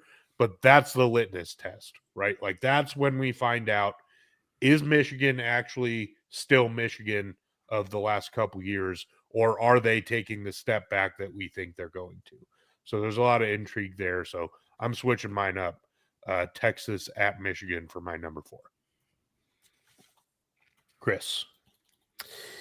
Kind of in the same vein as the other one here, but I got Tennessee at Oklahoma for my number 4. And again, similar reasons in the Oklahoma getting a taste of playing in the SEC. This is actually only the second ever trip to Norman for Tennessee. Last time was in 2014, and these two teams have only played 4 times overall, Oklahoma winning that 3-1. So I think that's just going to be a fun battle. I think this is 2 teams realistically that have that history with them, right? And they can be good, but more than likely they'll probably be a little bit about a tier lower than we want. But this could be the type of game that sets the winner on the trajectory that they want to go for the rest of the year. So I think it might have big implications for the winner in the long run. Cameron? I have Utah at Oklahoma State for my number 4 game. I think that, it's, mid-September. And I think it's going to be a good Big 12 matchup. Like I'm looking forward to it. We talked about it with Utah fans when we were at the game. Like I like Utah. And I'm hoping for good things for them for this season. I think it'll just be it'll be a good game to watch for sure. Cool. Eli, number 3. Number 3, I have Georgia at Ole Miss. Ole Miss is going to be a good team. Georgia's going to be a good team. It's going to be a lot of fun to watch a good defense go against a great offense. I don't think Georgia, with all their offseason shit that's been going on, they're still Georgia, don't get me wrong, but like it's maybe cool on them a little bit. Like they're not going to be maybe as amazing as they have been, but they're still going to be a fucking top tier program. Like there's still a playoff like lock essentially, but I think this is a great game. I mean, I think this is going to be must watch television. Plain and simple. I mean, I don't think anyone would argue with that. Nope.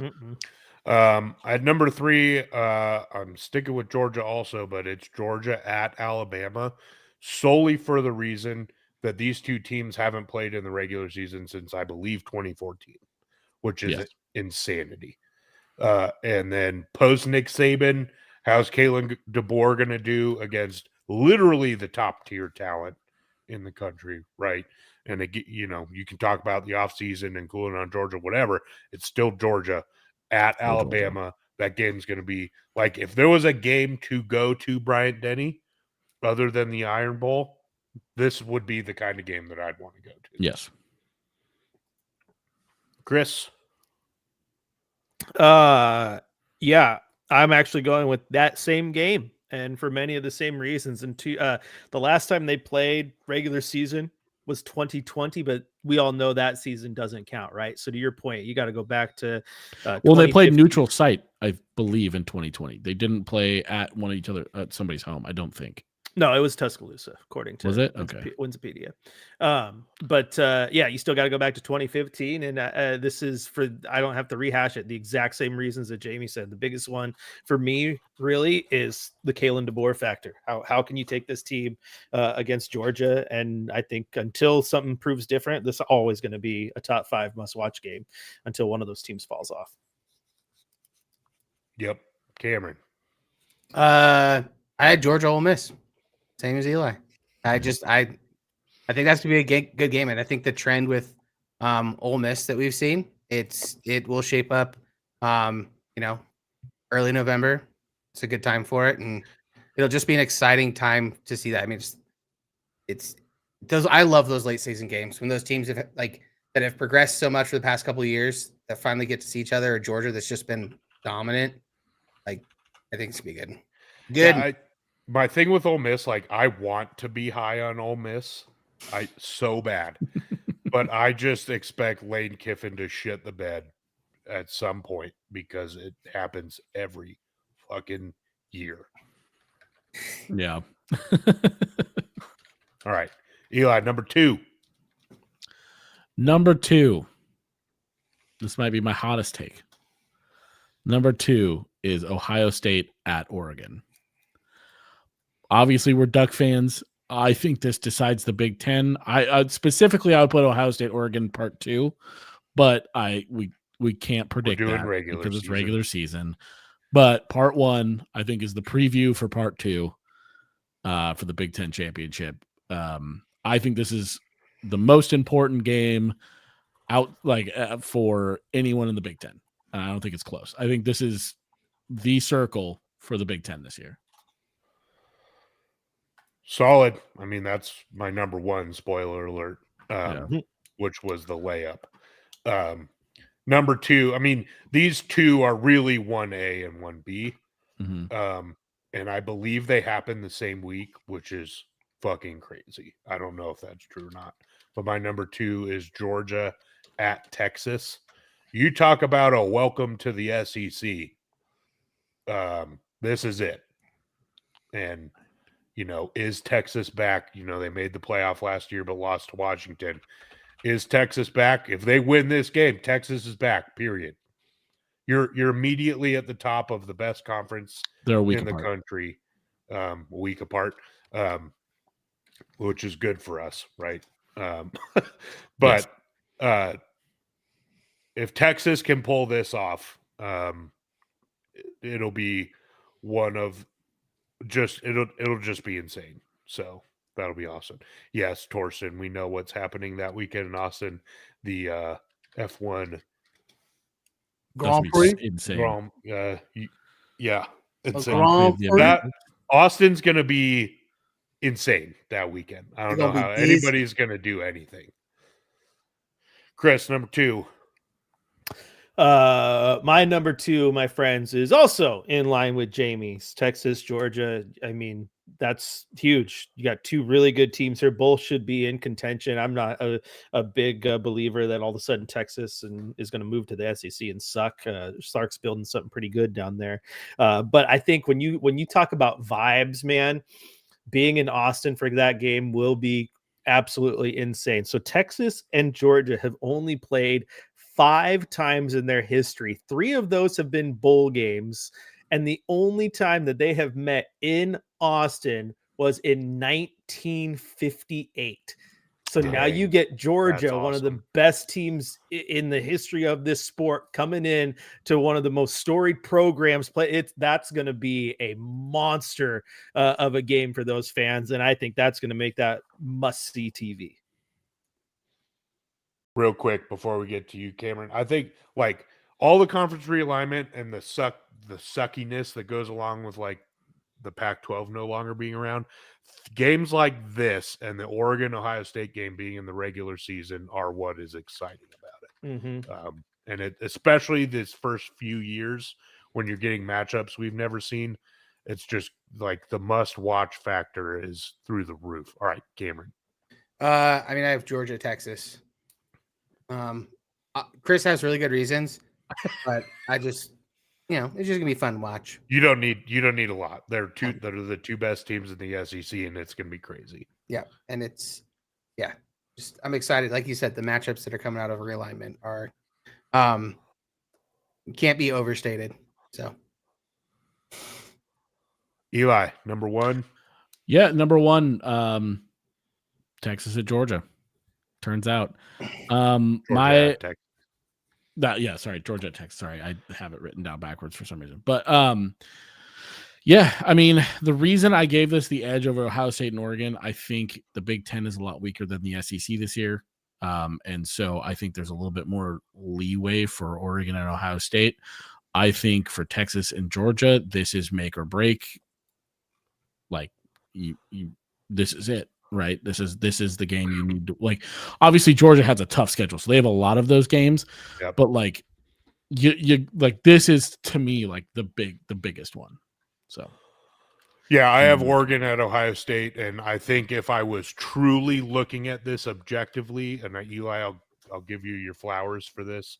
I think if I was truly looking at it objectively, that Georgia at Texas game is the one, but I can't be totally objective when it comes to Oregon ever. So, but also Ohio State and Oregon, the game that should have happened in 2020 and didn't. Ohio State has never come to Eugene. We know the record, 1-10 against Ohio State for Oregon, but the one was the most recent. So, yeah, it was. And you talk about games that decide conferences.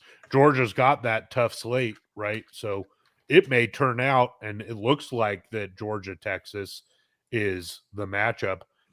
You could pick any one of 6 SEC teams that could come out on top of that conference. I think. True. The top of the Big Ten is these 2 teams, pretty clearly right now. So just in terms of Big Ten matchups, it doesn't get better, period, than this one. Chris, I'm sure it's this one. Yeah, it's Oregon State, Washington State for the Pac-2 championship. Here we go. Mid-season championship game. There we go. That is it. So no, it's quite clear what this one is going to be. It's going to be Ohio State at Oregon. I mean, you're looking at a top 3 matchup. I mean, come on, at Autzen Stadium. That's the Duck fan in me, obviously. This is months out, and it's kind of making my heart race just talking about it. So me too. My heart is going. Like it's got me pumped. So yeah, there's no doubt in my mind that this is my number 1 matchup. Cameron.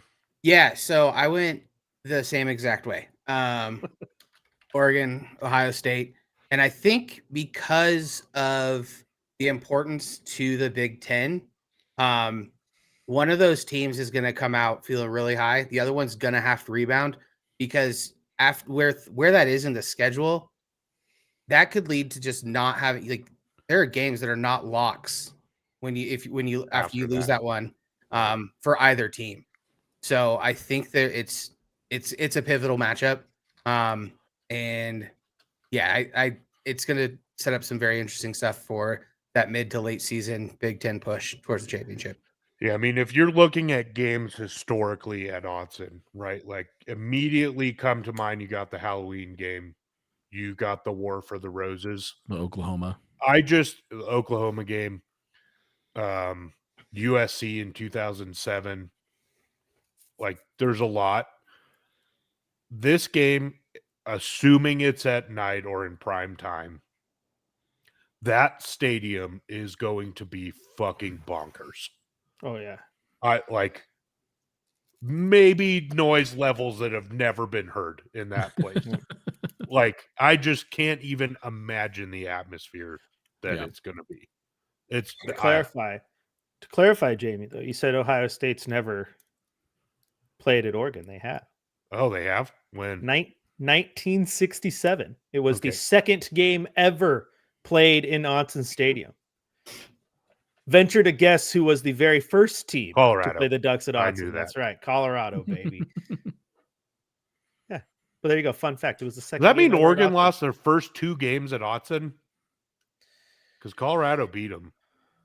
They lost their first 3 games at Autzen. Lost to Colorado, lost to Ohio State, lost to Washington. Oof. Their very first win at Autzen was against the team they opened the season against this year, Idaho. Dang. That's crazy. Yeah, and to Torsten's point in the chat, the lineup on Saturday, October 12th is Insane.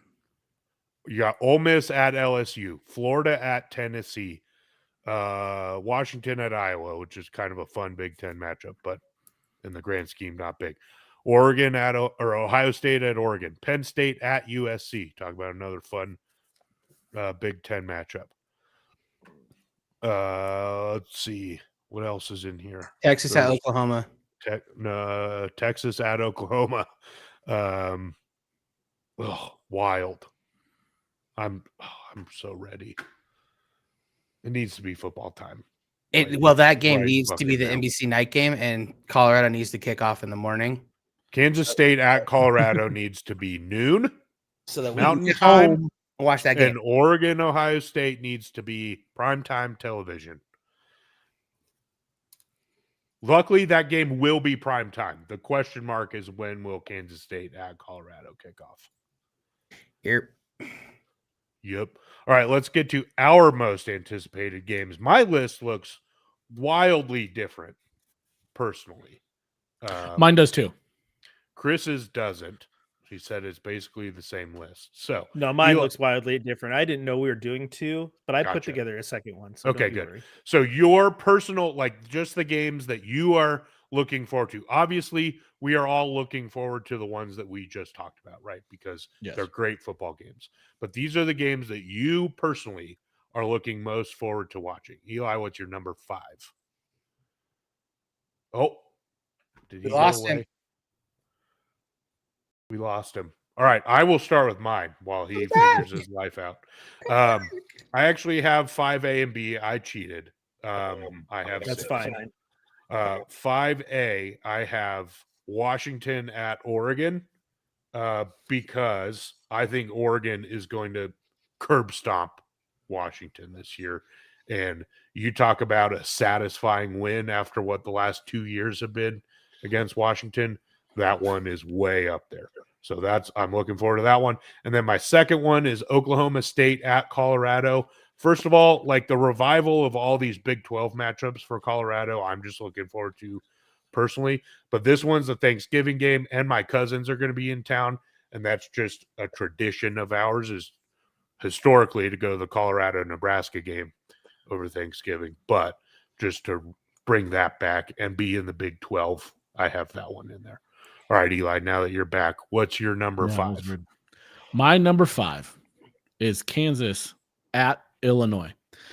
And the only reason, here's the thing. I get it. I get it, guys. It feels loud of left field. But I really threw a dart at the board with Illinois this year, so I'm really banking on them to make me look good as an analyst. So I need, and this is Illinois' first real test of the season. It's their second game of the season. So in week 2, I'm going for Kansas at Illinois. All right. So when Illinois loses by 30, what are you going to do? Nothing. Just cry. I'll be all like, God damn it. But then maybe they go on and have a good season. We don't know. But this is the litmus test. This is what I'm looking forward to see how well I did. All right, Chris, number 5.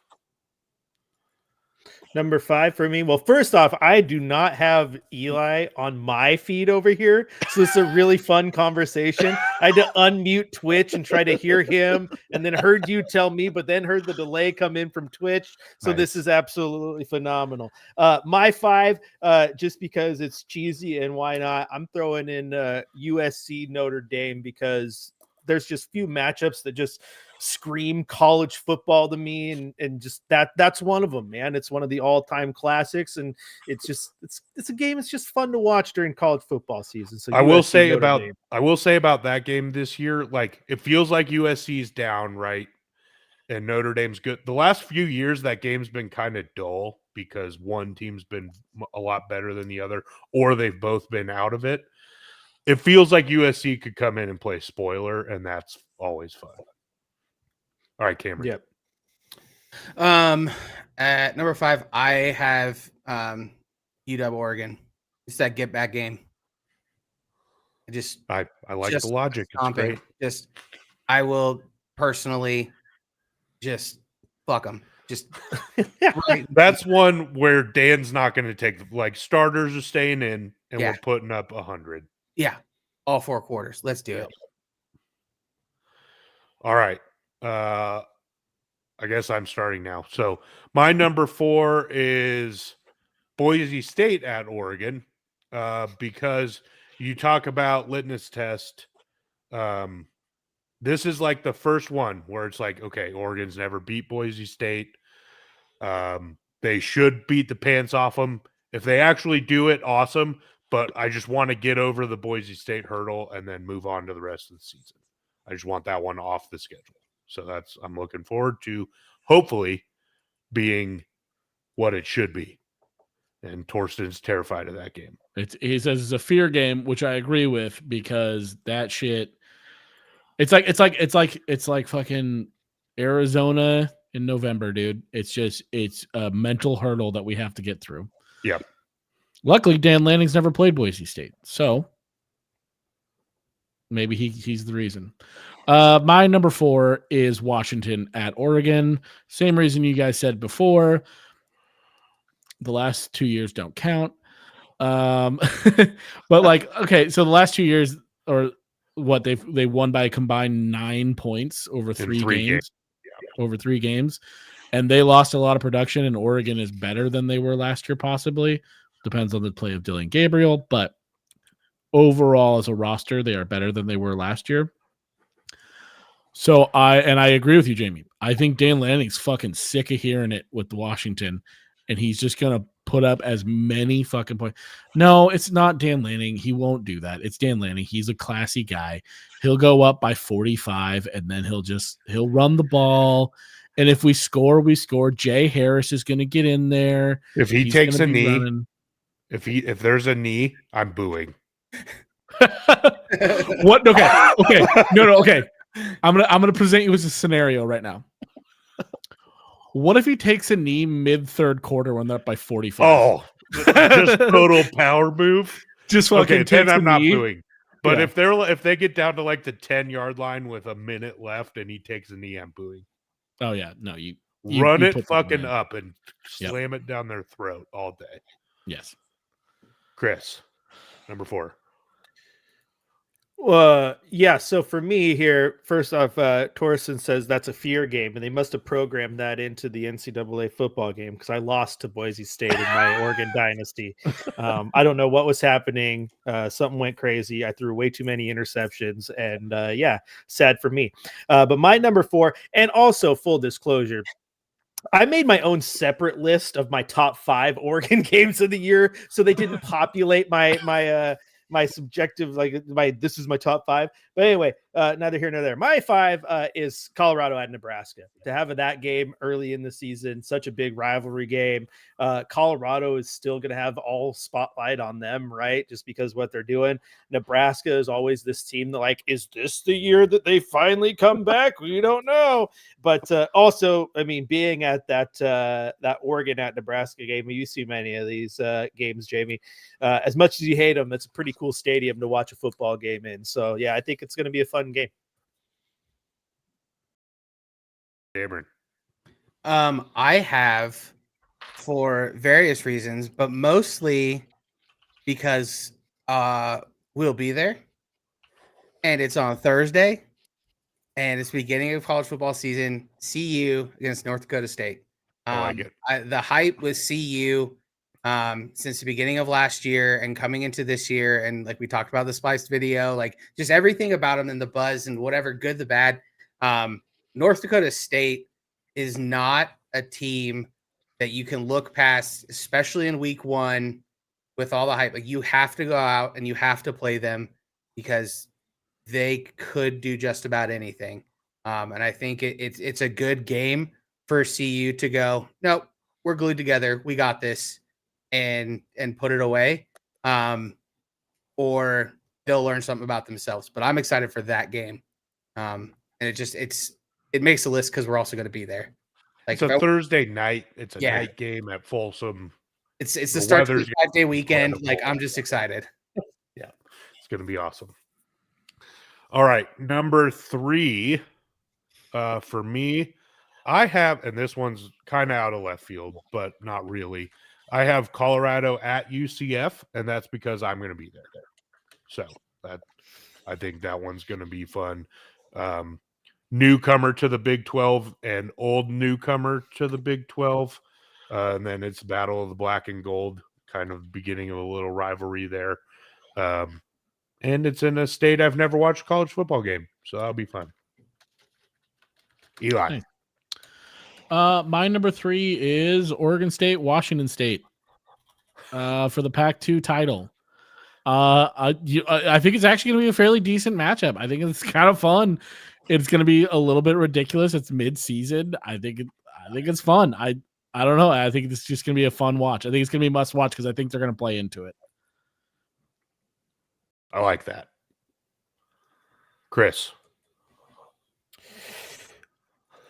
Yeah, so my number 4 is 3. Utah. 3.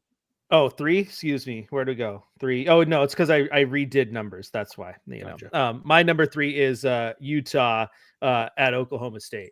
Kind of for the exact same reasons Cameron mentioned earlier. Because, man, I want Utah to go in and beat the bricks off of them because they're getting no love from anybody in the Big 12. Oh, they're not going to be able to withstand the physicality of this conference. Yeah, because that's what you guys are known for. Also, they've been one of the most physical teams in this conference the entire time Whittingham has been there. They push dudes around in the Pac-12, and they're going to do it in the Big 12 too. So I really hope that they go in and wallop Gundy and the Cowboys. Honestly, I hope all 4 Pac-12 teams that went into the Big 12 just end up as the top 4 teams in the Me too. All 4 from the Pac just go in and clean house in the Big 12 just to shut everybody up. Because Big 12 fans, even more than Big 10 fans, and Big 10 fans have been annoying to Oregon, but we kind of poke the bear. Big 12 fans, especially when as it pertains to Utah, as Chris says, have been ridiculous for no fucking reason. Like, you guys have been known as the softest conference for years. No defense. That's been like the whole thing. And Utah only plays defense. Like, it's just amazing to me that you can say that they're not going to be able to come in and compete physically. It's what they do. Nuts. So I hope all 4 Pac-12 schools just wreck the Big 12. Dude, without a doubt. Absolutely, without a doubt. Number 2, I have Colorado and Nebraska for very obvious reasons. Not much to say there. I hate Nebraska. I wish that game happened every year. I wish Nebraska was in the Big 12. But alas, it's not. It's the last time they play, I think, for the next 5 or 6 years. So go in and get a 4th in a row against Nebraska and call it a day. Cool. Eli. My number 2. Oh, by the way, I took the Ohio State Oregon game off of this list because we already have it in the other list. That would be up here, but I'm taking it off just for, anyways. My number 2 is also Colorado, Nebraska, and I kind of wanted to cheat here and just say Colorado's schedule in general. I'm excited to see what Colorado is this year. Like, we know my feelings on Dion. I'm not a fan, but like, it's interesting. The experiment is on, right? And like, I really, the reason I picked the Nebraska game is not only because of the rivalry, but because these teams are very similar right now. They both are in a rebuild. They're both in the upward trajectory of their rebuild. They both have exciting quarterbacks coming in. One is proven, while the other one may not be proven, but the rest of the roster probably stacks up better than Colorado's roster. Nebraska's overall roster is probably better, but Shedeur is kind of transcendent in his role in Colorado. So, but what is Dylan Raiola? I think there's a lot of intrigue to this game. It's just going to make it fun. It's just going to be, I think it's going to be fireworks. Obviously, this depends on if Dylan Raiola is half of how he's hyped up to be. If he's like Jeff Sims was last year, then I couldn't give a fuck about this game. But I think it's gonna be a lot of fun. I like I said, like I like Matt Rule. I don't really care about Nebraska myself, but like I like Matt Rule, and I think these teams are in very similar spots with different strengths and different weaknesses that they can exploit. I think that's a lot of fun. I think this is going to be a very even back and forth game. Yep. Cameron or Chris, number 2. All right, sorry. Again, my delay as I was trying to hear Eli through Twitch. I'll fix that in a second. Just real quick on Utah for people sleeping on them. Imagine if they had Cam Rising last year. Like Washington's probably not beating them, right? Like, so again, they got a great quarterback, great team. They're going to have fun there. I think there's a team that could be slept on, and they're here in my number 2, and it all depends on how these guys gel. But I think people forget Cam Moore, Davian Martinez, Coach Cristobal has some weapons at Miami, right? And everyone's looking at FSU and Clemson, but I think that Miami FSU game is a big time game. And I really, selfishly hope Miami wins because they're my free-for-all team in our dynasty matchup there. But I think this is one of those games that it's a historical matchup that just hasn't lived up to the hype for years, and it might live up to the hype this year. I mean, again, though, we talked about the Utah going to the Big 12. This is another matchup, 2 Pac-12 quarterbacks from last year, right? Ward and Uiagalelei, and obviously Davian Martinez. So, God, the amount of people who just disrespected this conference till its death when their stars are now everywhere scattered across the country pisses me off. Agreed. Cameron.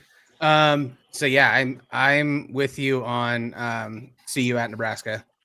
Having been to a couple and kind of like new to that rivalry, but it being the last one for a while, it's just it'll be a fun one to watch. And I think that they're 2 teams that could be at the same place, or CU could just blow away, and I don't know. I don't even know what to think about that game as far as what's going to happen, but I'm excited to watch it. I think I saw today that CU is like an 8-point underdog, which seems insane to me. That seems nuts. Let me double check that. Quarterback. You said that's 6.5 point. 6.5 point. That's pretty crazy. Yeah. So should be a good one. Should be a good one. Number 1, I didn't take Ohio State at Oregon off of this because that's obviously my most anticipated game for all the reasons previously stated. Yeah.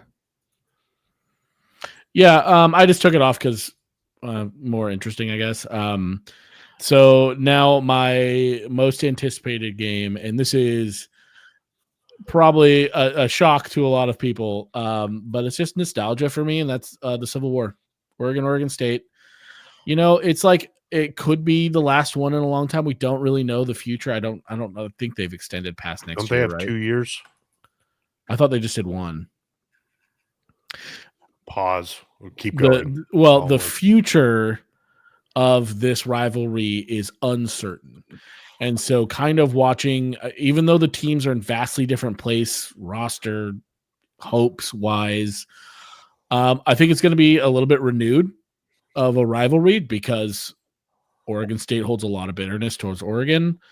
I don't think it's going to be much of a game, but as a Oregon kid, as a fan of this rivalry since I was as long as I can remember, I'm glad to see this keep going, and I'm glad that I get to watch it again. So I'm going number 1. They are playing next year. Okay, so there's 2 years. Cool. For now. I think they're working on more, but yes. I think they will too, but I'm trying not to take it for granted. Yep. Chris, number 1. All right. Well, obviously my number 1 is Oregon, Ohio State. I'm looking forward to that game like crazy. I wish that, I could afford tickets to go see that thing because they are astronomical. But also I say in jest, but you cheated. You had a 5A and a 5B. I can have a 1A and a 1B. Sure. And my 1B in that sense then will be September 14th. Washington State, Washington at Lumen Field, because Washington got decimated this year when it came to players leaving via the portal or the NFL. And before Oregon gets a chance to beat the brakes off of them, I would not be shocked if Washington State wins that game. And I think that would be glorious. That's a good poll. That's I a like good that. Poll. It's a good poll. Thank you. I hope Cameron. Washington loses every game. Yeah. Yeah, Agreed. obviously. So mine is Oregon at Wisconsin. Because we're All gonna right. be there. Going Yeah. to it. It's a new stadium to get off the list. The environment's going to be just a lot of fun. I love that first time experience that for the away games that we've had. And now that we're getting into Big Ten stadiums and for regular season and able to watch Oregon play, it's going to be a fun game. It's late in the season. It's going to be I'm very looking forward to it. I do have an honorable mention for the top 5. It's not a 1B. It is week 16, Army Navy. It comes around same time every year, and that is my game. I pencil it in every time. As an Army brat, I look forward to it just because it's so bad. It's been so back and forth. There was a handful of years where Navy just absolutely dog walked them every year. So that's my honorable mention for the top 5 as far as games that I look forward to. My honorable mention is Utah, Oklahoma State. My honorable mention is any new conference matchup because I just think they're all going to be cool. Yes, agreed. And any game that I'm attending because college football is the best. Cool. I like those lists. Good stuff. Is it time yet? Can we just fast forward a couple weeks? Right, dude? Why does this month just always suck? So slow. And my dumbass decided to get married on August 31st. So opening weekend always What an falls on my idiot. anniversary. Well, you're not alone because my anniversary is August 23rd, so we're right there around the same time. Also, shout out. We must give a shout out, Jamie, if he's still in the chat. He might be sleeping over there on East Coast time. But thanks to Torsten and crew, because for as much as we crap on the bugs and stuff that the game has, if we didn't have college football video game to get us through the last few weeks, my God, and dude. the next few weeks, at least we get to take a little bit of that itch off, right? Oh, that is enjoyable. It has definitely lessened the hurt of these Yes. the last weeks leading up to college football time. But it's almost there, boys. We are almost fucking there. Almost there. So I think the next time we're going to record, if I'm not mistaken, is probably going to be our week 1 preview or week 0 preview. When's week 0? Oh, shit. That's right. Coming up quickly. Coming up. First games are Saturday, August 24th. Damn, that's soon. So, yep, that is soon. So that's what's coming. I think that's all. You guys got any closing statements before we get to buzzer beater? I got my little Lego Autzen Stadium. Beep. Nice. See, did you guys, is that a tease right there? I mean, we talked about the possibilities of the updates, but Torsten just drops make sure your systems are connected to the internet tonight. Oh, my shit's on rest and it's ready to go, baby. I play remote way too much for that to not be always tease. on. Like, That that's a must be tease. big. That's I'm a big ready. tease. I'm ready. All right. Cameron, you're doing our buzzer beater today. Eli, you want to sign us off? Listener, viewer, thank you for being here. We love you. We appreciate you. We appreciate the support you give us. Zeta June, thanks for letting us use your music. That's pretty dope of you. Super producer Cameron, thanks for putting in the work you have to make our stream look good. Chris, thanks for giving us a little bit of clout and a little bit of professionalism on this podcast. We appreciate you coming on anytime you can be here. So with that, Cameron, super producer Cameron, hit us with that buzzer beater. Only a couple short weeks before we're back in football season, baby. Deuces. Fire.